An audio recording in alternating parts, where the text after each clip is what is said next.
सभी सांची यूनिवर्सिटी के साथियों को और इस फेसबुक लाइव के कार्यक्रम में उपस्थित सभी मित्रों को मेरा नमस्कार। इस समय पूरा विश्व कोरोना की महामारी से ग्रस्त है।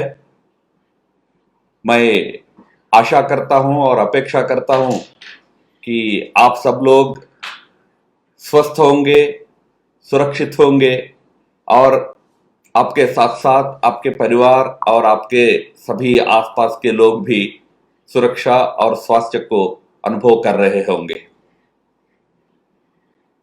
इस कोरोना महामारी के साथ पूरा विश्व लड़ रहा है। हर एक देश का अनुभव अलग है। भारत इस महामारी के साथ अपनी एक अनोखी शैली से आज संघर्ष कर रहा दिखता है।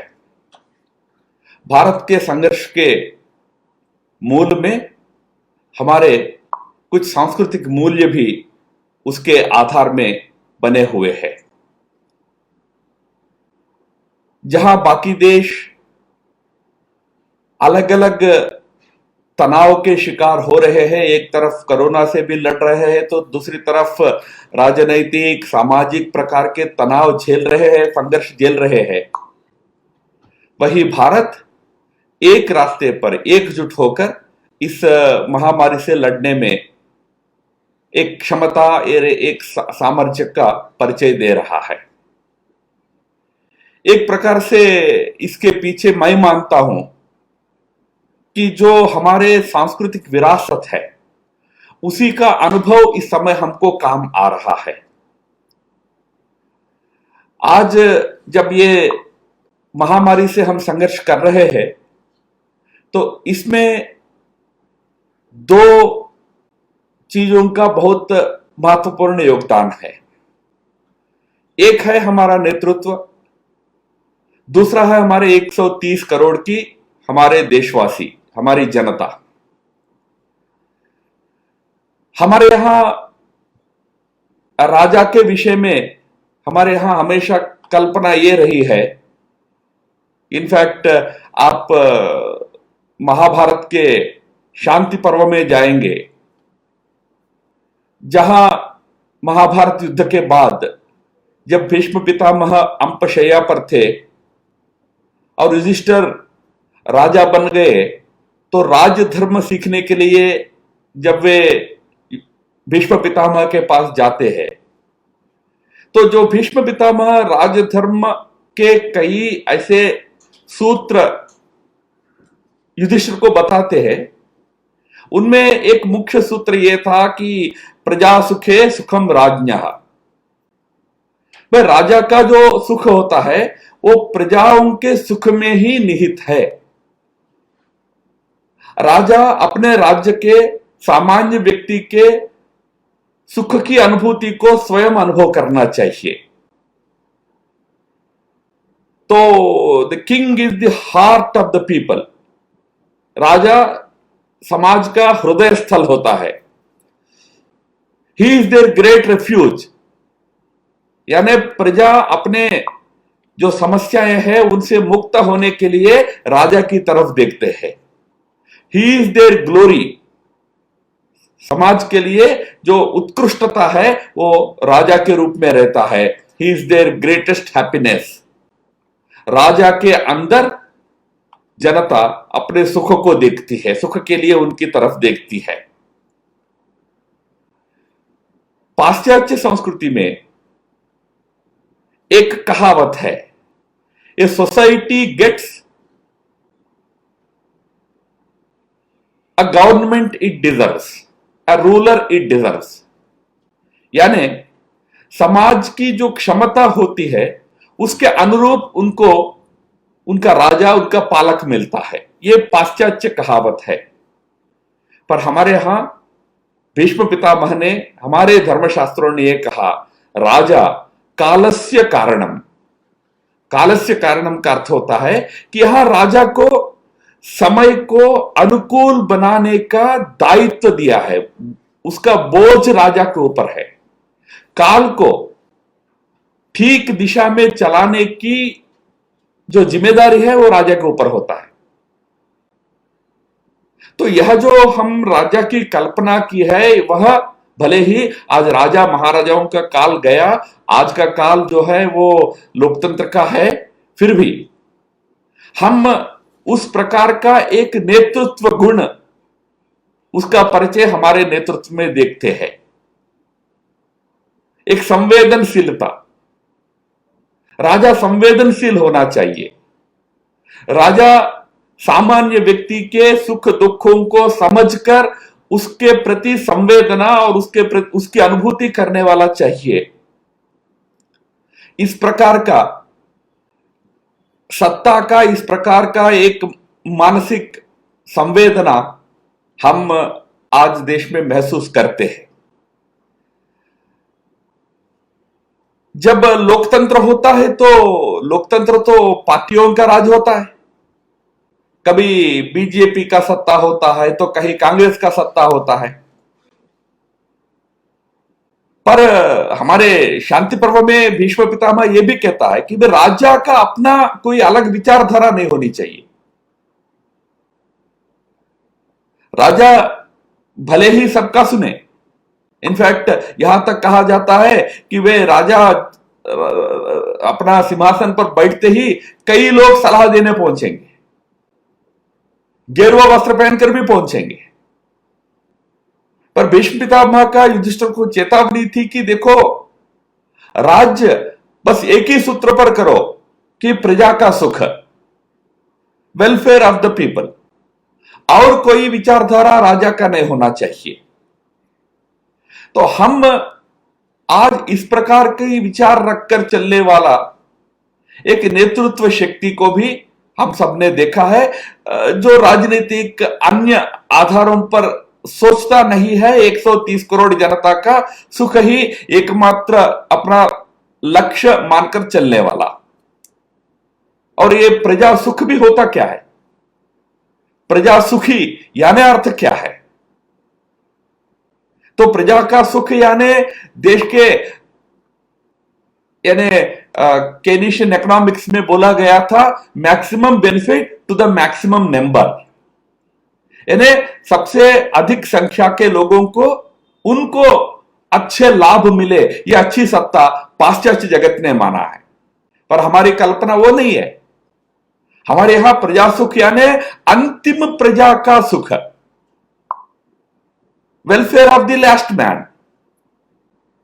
हमारे यहां तो स्वामी विवेकानंद जैसे महापुरुष हुए जिन्होंने तो लास्ट मैन से भी आगे गए। मिल्टन अनटू द लास्ट जब लिखे थे, वो लास्ट मैन की कल्पना की थी पाश्चात्य जगत ने। हम तो लास्ट डॉग की कल्पना की थी, अंतिम कुत्ते की कल्पना की थी। जब वो स्वामी विवेकानंद का बड़ा वाक्य है कि इस देश का आखिरी कुत्ता का भी भूख मिटाना जब तक पूरा नहीं होता, तब तक मुझे बार बार इस देश में जन्म लेना है। हमने एक आखिरी प्राणी के सुख की कल्पना की है। तो जब सुख की बात की जाती है तो हम आखिरी व्यक्ति का सुख यानी केवल संपत्ति के द्वारा आने वाला सुख नहीं, वो तो चाहिए, और उससे भी बढ़कर जो मूल विषय है उनकी जान की रक्षा हो, फिर जहान की भी रक्षा हो। यह हमारे सांस्कृतिक धरोहर का एक बहुत बड़ा विषय है, आखिरी व्यक्ति का सुख की कल्पना, आखिरी प्राणी की सुख की कल्पना करना। तो एक नेतृत्व की यह दृष्टि, जो हमारे सांस्कृतिक विचारों से उपजी दृष्टि, ये हमको भारत में परिचय में आता है।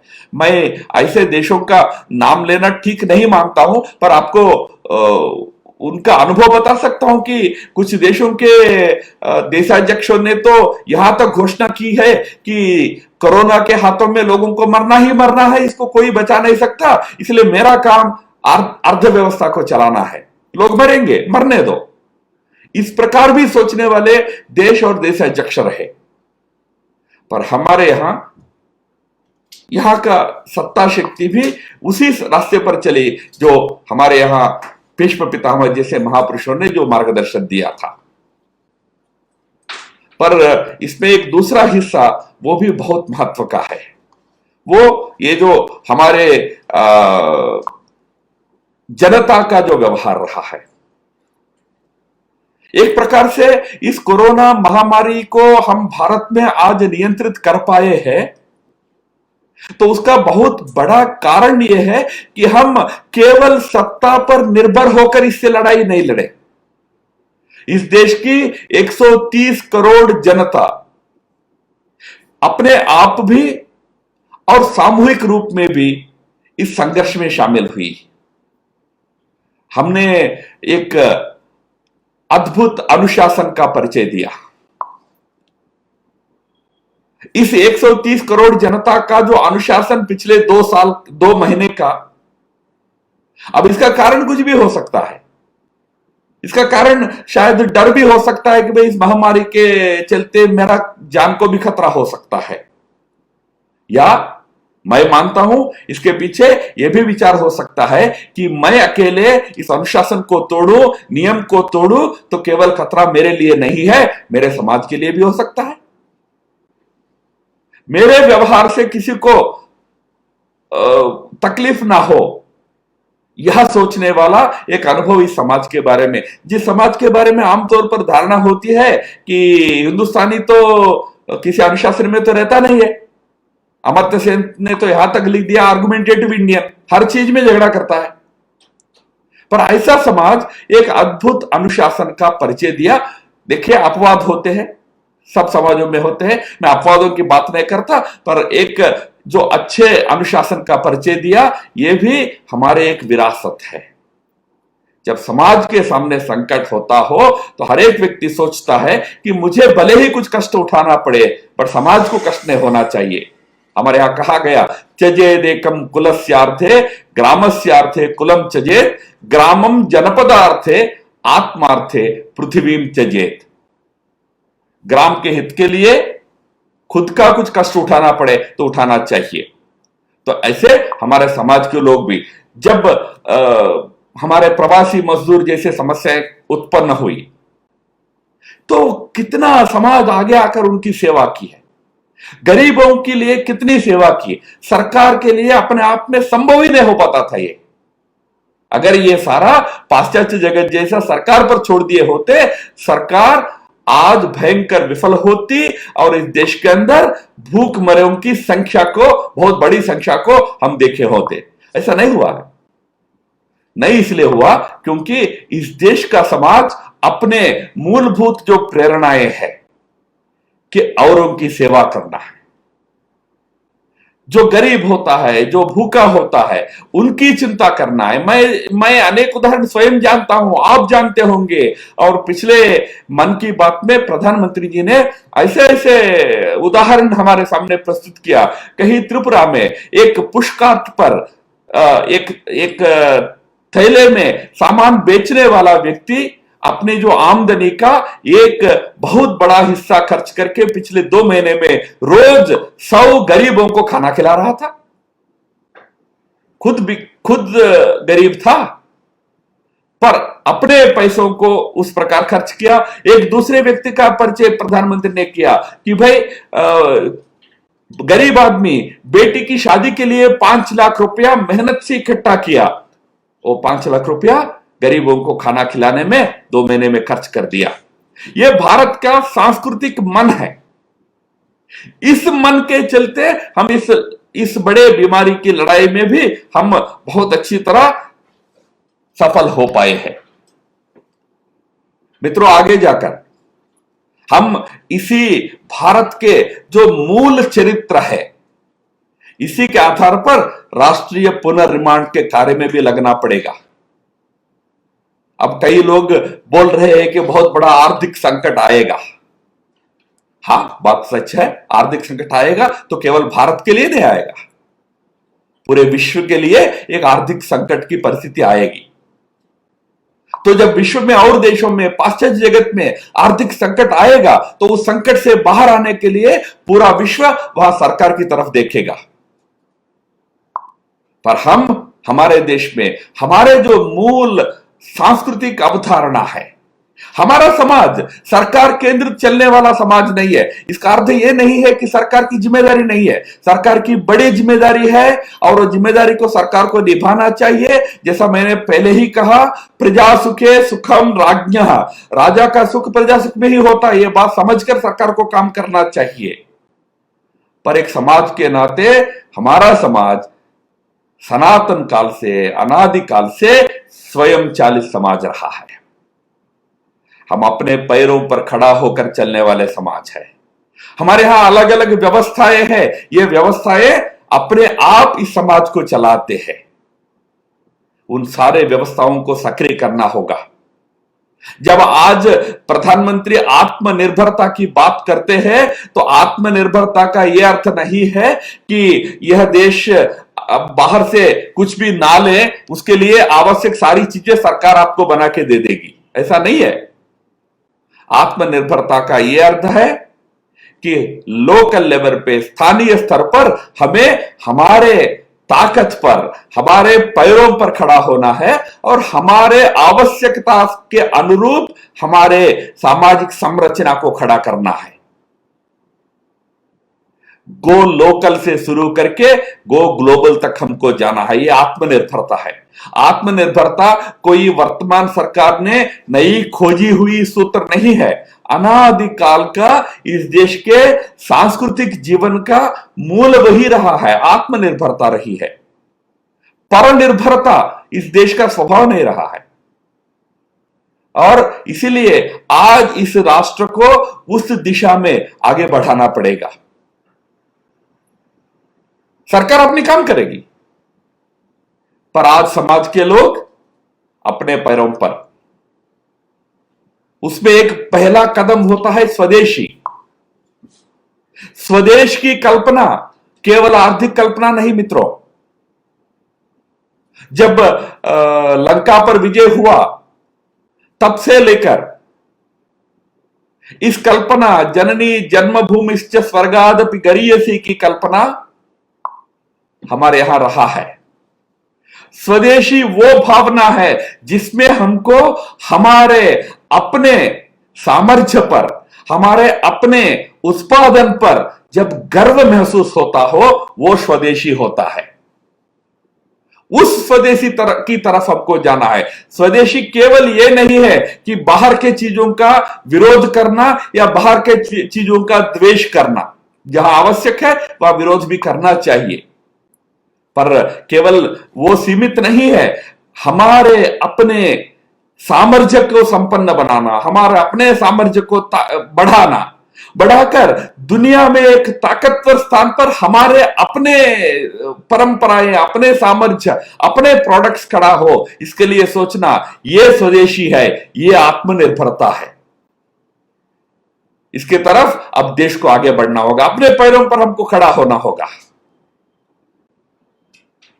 और आगे जाकर एक बात हमको और याद रखना पड़ेगा कि लॉर्ड टेनिसन एक बहुत बड़े ब्रिटिश पोएट रहे हैं, कवि रहे हैं। उन्होंने एक बार कही कि old order changeth, yielding place to the new, lest one good custom corrupted the whole world. पुरानी व्यवस्थाएं बदलनी चाहिए, नई व्यवस्थाएं उनके स्थान में आना चाहिए। नहीं तो आज जो हमको लगता है कि अच्छा है, वो कल जाकर वही अच्छी चीज कल समाज को नुकसान भी कर सकता है। तो आज कोरोना की महामारी से बाहर आने के बाद नई व्यवस्थाओं के रचना में भी हमको लगना पड़ेगा। उसमें कोरोना ने हमको, जब मैं हम की बात कहता हूं तो पूरे विश्व को बहुत सारे ऐसे पाठ पढ़ाया है। उन पाठ के आधार पर अब एक नई वैश्विक संरचना, सामाजिक संरचना हमको खड़ा करना पड़ेगा। अभी तक वैश्विक संरचना में भारत का योगदान सीमित रहा है, क्योंकि वैश्विक संरचना जो पिछले शताब्दी में बनी थी उसमें पाश्चात्य जगत के देश वो ताकतवर देश रहे थे, इसलिए उनका ही बोलबाला चला। सुरक्षा विषयों पर, आर्थिक विषयों पर वो पूरी संरचना खड़ी रही। पर आज कोरोना के बाद, कोरोना महामारी के बाद उस संरचना में भी बहुत परिवर्तन आने वाला है। अब देश अंतर्मुखी हो रहे हैं, टर्निंग इनवर्ड्स जिसको कहते हैं। हम भी तो आत्मनिर्भरता की बात कर रहे हैं, मतलब हम भी नहीं चाहते कि चीन से और अन्य देशों से हर छोटे बड़े चीज के लिए हम निर्भर हो। हम सोचते हैं जैसा हम सोचते हैं, सोच रहे हैं, दुनिया के तमाम देश ऐसे सोच रहे हैं। तो जो आज तक की जो वर्तमान जो वैश्विक संरचना है वो तो आगे चलेगा नहीं। जब लोग देश इंट्रोवर्ट हो जाएंगे तो वो कैसे चलेगा। पर इसका अर्थ यह नहीं है कि उनका महत्व नहीं है, वो चीजें रहेगी। सुरक्षा एक मुद्दा रहेगा, अर्थव्यवस्था एक मुद्दा रहेगा, ट्रेड एक मुद्दा रहेगा, व्यापार। पर आज हमको दुनिया के सामने नए चीजों को, नए संरचना खड़ा करने के लिए नए मुद्दों को हमें आगे लाना पड़ेगा। उसमें सबसे महत्वपूर्ण है पर्यावरण का मुद्दा। आज जो कोरोना संकट आया है, इसके पीछे पर्यावरण, प्रकृति, उसके साथ मिलजुल कर जीने की जो एक रचना चाहिए, उसमें जो क्षति हुई वह भी एक कारण है। भले ही आज कोई ये कह नहीं पा रहा है कि ये कोरोना का मूल कहां था, पर इतना तो सबको पता है कि जो नहीं करना चाहिए, जो छेड़छाड़ प्रकृति के साथ नहीं करना चाहिए, उसको करने के कारण ही आज ये महामारी दुनिया के सामने खड़ी हो गई। क्या खाना है, क्या नहीं खाना है, ये मैं शाकाहार मांसाहार की बात नहीं कर रहा, पर क्या आप जो दिखाए वो खा लोगे और उसी में से उसी आदत के चलते महामारियों को जन्म देते जाओगे। दुनिया के जितने महामारी आए हैं पिछले, बहुत लंबा भी मत जाइए, पिछले 20-30 साल में जाइए, सभी कुछ हमारे खाने की आदतें, इन चीजों के व्यवहार की आदतों के कारण आए हैं। आज प्रकृति के साथ जो खिलवाड़ करने की आदत दुनिया के देशों की, समाजों की बन गई है, उसका परिणाम दुनिया भुगत रहा है।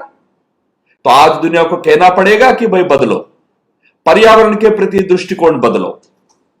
हमारे यहां ऋग्वेद काल से पृथ्वी सूक्तम में कहा गया, माता पृथ्वी पुत्रोह पृथ्व्या, यह जो प्रकृति है, यह भूमि है, यह मेरी मां है, यह हमारी कल्पना है। इसको दुनिया के सामने फिर लाना पड़ेगा। इस प्रकृति के साथ माता पुत्र का व्यवहार करो।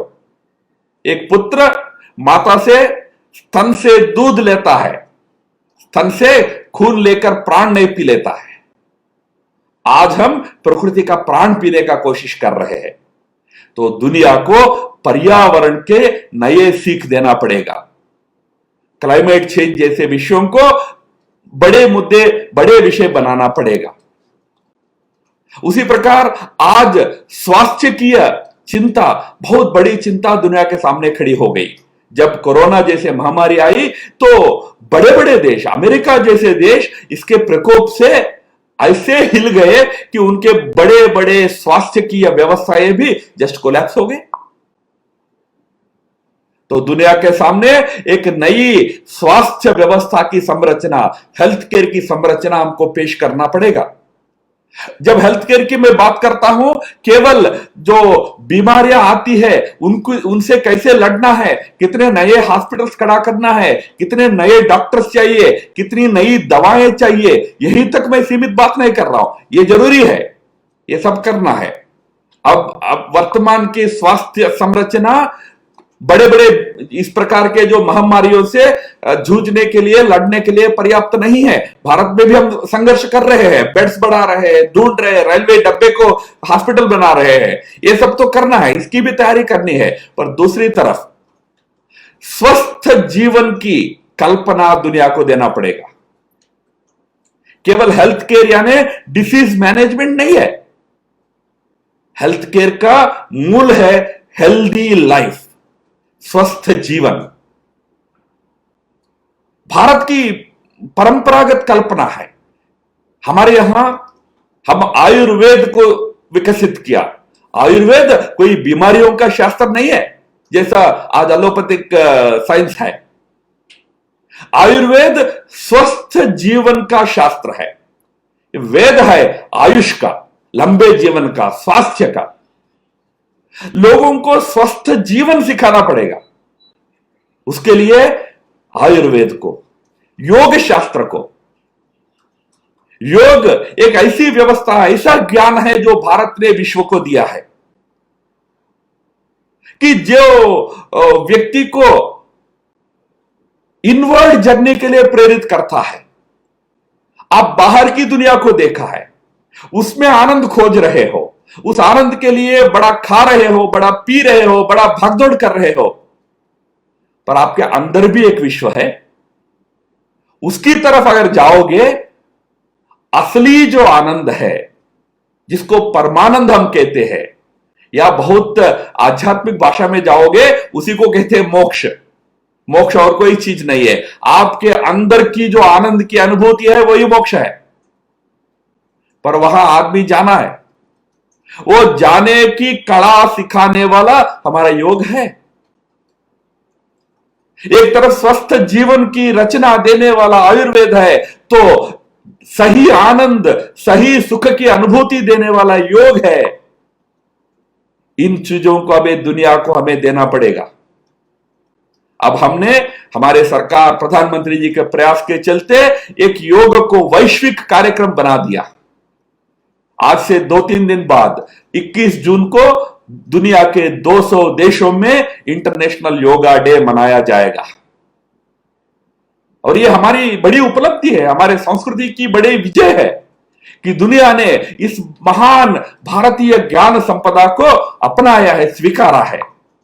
पर दुनिया को इसका पूरा अर्थ मालूम नहीं है। आज भी योग यानी थोड़ा जो अंग्रेजी में वर्कआउट कहते हैं, इस प्रकार के एक वर्कआउट का कार्यक्रम है, इसी प्रकार लोग मानते हैं। ऐसा ही पढ़ाने वाले, सिखाने वाले दुनिया में बहुत बड़े योगा के व्यापारी भी है।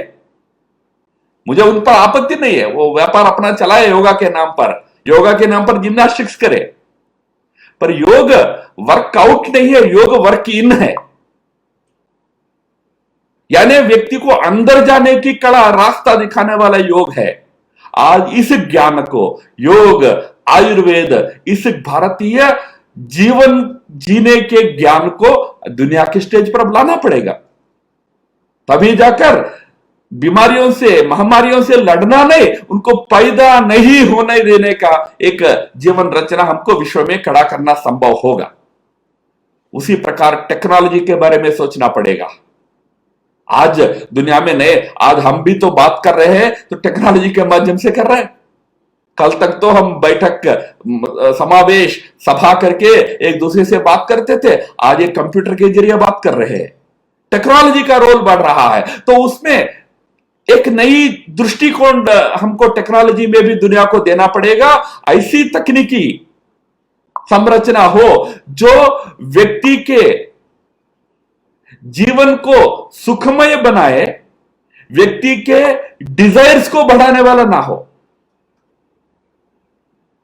समाज को तसल्ली देने वाला टेक्नोलॉजी हो, समाज को संकट में डालने वाला टेक्नोलॉजी ना हो। तो एक नए प्रकार का सोच टेक्नोलॉजी को लेकर भी विकसित करना पड़ेगा। ये सारे करते समय भी समाज केंद्रित व्यवस्थाएं, राजनीतिक अन्य व्यवस्थाएं बननी चाहिए, सत्ता केंद्रित व्यवस्थाएं नहीं बननी चाहिए। यह भी दुनिया को बताना पड़ेगा, क्योंकि कोरोना महामारी के आड़ में ऐसे भी देश सामने आए हैं जहां नेता पूरे सत्ता को अपने कब्जे में ले लिए। एक निरंकुश सत्ता का, या एक जिसको अथॉरिटेरियन व्यवस्था कहते हैं, उसको खड़ा करने का भी प्रयास लोग कर रहे हैं। तो जो भारत का अनुभव है, जहां प्रजा ही राजा है, प्रजाहित के लिए काम करने वाला ही सत्ता होता है, इस प्रकार का रूल बेस्ड, ह्यूमन सेंट्रिक, मानव केंद्रित नई एक वैश्विक विकास की संरचना को हमें खड़ा करना पड़ेगा। इस संरचना के केंद्र में मानव होना, मनुष्य होना चाहिए। सरकारें नहीं, पैसा नहीं, शस्त्रास्त्र नहीं, पर मनुष्य। मनुष्य केंद्रित, मानव केंद्रित नए विकास की परिकल्पना, विकास की संरचना हमें खड़ा करना है। जिन चीजों को मैंने टच किया वे और भी, आप विद्वान लोग हैं, आप और भी कई चीजों पर विचार कर सकते हो। वो सभी मिलकर एक नई संरचना खड़ी होनी है। वो संरचना खड़ा करने की क्षमता केवल भारत रखता है। इसलिए नए वैश्विक संरचना में भारत के संस्कृति, भारत के विचार, भारत के हजारों वर्षों के अनुभव का एक महत्वपूर्ण योगदान, एक महत्वपूर्ण जिसको अंग्रेजी में रोल कहते हैं, एक दायित्व अब भारत का होने वाला है। अब भारत को एक देश के नाते, भारत के 130 करोड़ जनता को एक समाज के नाते उस दिशा में, उस ऊंचाई पर सोचना पड़ेगा। उसके लिए पहले भारत को अपने अंदर की जीवन व्यवस्थाओं को ठीक करना पड़ेगा। जैसा मैंने कहा, हम आज आत्मनिर्भरता के रास्ते पर एक सशक्त समाज के रूप में अपने आप को खड़ा करना पड़ेगा। उसके लिए हम हमारे सांस्कृतिक जो हजारों वर्षों का जो अनुभव रहा है, उसका अनुभव लेकर हमको इस समाज रचना को खड़ा करना पड़ेगा और इस देश के सम्मान की रक्षा होना चाहिए, सुरक्षा होनी चाहिए। उसके लिए चलो सरकार का अपना जिम्मेदारी रहेगा। मैं मानता हूं कि सरकार वो जिम्मेदारी भली भांति जानती है और देश की सुरक्षा जहां तक प्रश्न है, हम किसी प्रकार के समझौता या के लिए हम तैयार नहीं होंगे। किसी प्रकार का खिलवाड़ किसी को करने नहीं देंगे, क्योंकि हमारे लिए यह एक मातृभूमि है, मदरलैंड है। वो तो हम एक सरकार के नाते हम अपेक्षा सरकार से करेंगे ही, पर एक समाज के नाते जो दुनिया के सामने एक आज कोरोना महामारी के बाद का नया दृश्य उभरेगा, जिसमें अभी तक के जितने एजेंडा आइटम्स है वैश्विक संरचना का, वो सब बैकसीट लेंगे। कुछ नए एजेंडा आइटम्स दुनिया के हाई टेबल पर आएंगे, तब भारत को अपने ज्ञान के आधार पर, अपने हजारों वर्षों के अनुभव के आधार पर विश्व को एक नई दशा, नई संरचना देने की स्थिति में आगे आना चाहिए। मैं मानता हूं वर्तमान समय में उस स्तर पर, उस ऊंचे स्तर पर भारतीय समाज के प्रबुद्ध लोगों को, विचारवान लोगों को और नेताओं को, हम सबको उस स्तर पर सोचना चाहिए। उसके लिए देश को तैयार करना चाहिए। लंबा वक्त नहीं मिलेगा, विश्व कभी भी वैक्यूम में नहीं रहता है। अवसर आपको मिलता है, उस अवसर को आप हाथ में लेकर समाज, वैश्विक समाज को दिशा देने में आप सफल होंगे तो उस दिशा में विश्व चलेगा। आप नहीं करेंगे, आप, जब मैं कहता हूं, जो हमारी बात कह रहा हूं, तो अगर हम वो करने में अक्षम होंगे, आपस में लड़ते रहेंगे, सरकारी निर्भरता पर रहकर ऐसे सरकार की तरफ ही देखते रहेंगे, आत्मनिर्भर नहीं बनेंगे, तो ये अवसर हाथ से निकलेगा। विश्व रुकेगा नहीं, आगे बढ़ता जाएगा। अब इस महामारी से विश्व आगे बढ़ेगा तो और एक महामारी की तरफ आगे बढ़ेगा। जब विश्व के सामने और एक महामारी का और एक संकट जब सामने खड़ा होता है, तो याद रखिएगा हम भी उसके शिकार होंगे। हम, क्योंकि इस विश्व से हम अलग नहीं है, इसलिए हम भी उसके शिकार बनेंगे। इसलिए हम एक राष्ट्र के नाते आज ये एक बहुत बड़ा जिम्मेदारी हमारे सामने आया है, उसको समझे पहले और उसकी दिशा में हमारे संस्कृति, हमारी सभ्यता, हमारे हजारों वर्षों का जो अनुभव है, इसके आधार पर उस नई संरचना की दिशा में आगे बढ़ने का प्रयास करें। यही मेरे विचार के रूप में आपके सामने रखते हुए मुझे जो अवसर सांची विश्वविद्यालय के विद्वान प्रबंधकों ने दिया है, उन सबको हृदय से आभार व्यक्त करते हुए मेरे विचार को समाप्त करता हूं। धन्यवाद और नमस्कार।